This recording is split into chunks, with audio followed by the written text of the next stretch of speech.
Hi, I'm Jonathan, and I'm doing the ALS challenge.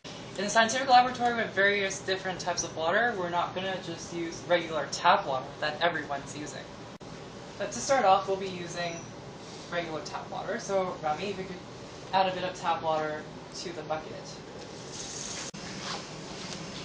And following, we're going to use distilled water.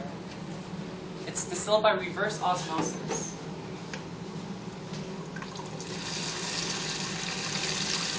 We're increasing the purity of the water as we go along.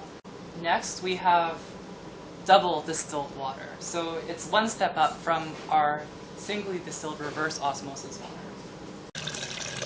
Finally, we'll be using this ultra-pure distilled water. This is what we call RNase-free water. It's used for RNA applications. The reason is because RNA is such a fragile molecule, we can't risk contamination with other substances in the water, especially RNAs. And RNase is a protein that destroys this precious RNA that we want.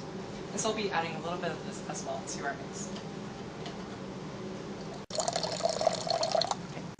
RNase-free water is like holy water for scientists. It's so pure. In fact, if you splash it onto our students, their skin will burn. Our ice also has to come from a scientific source. And so this is a scientific reservoir of ice that we use for molecular biological applications.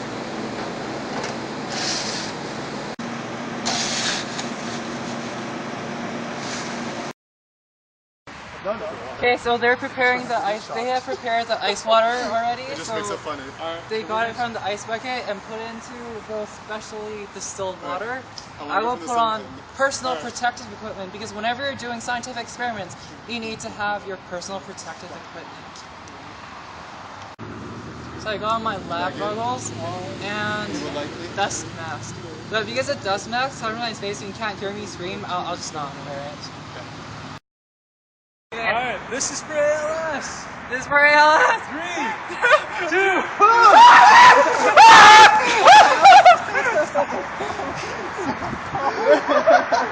This is for ALS!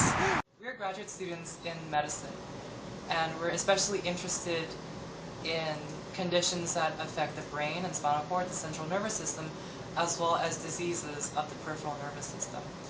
And ALS is exactly one of these diseases. It is a motor neuron degenerative disease. ALS is amyotrophic lateral sclerosis. It is a degeneration of nerves that control muscles. It weakens the muscles to the extent that you can't perform your daily functions, like walking, eating, breathing. All these modalities that are necessary for life become extremely difficult. Famous people who have ALS include Lou Gehrig, it's also called Lou Gehrig's disease, as well as Stephen Hawking. We want to raise support and awareness because this is important to us. It's also very important, especially for people who have ALS, and so we're doing this for them.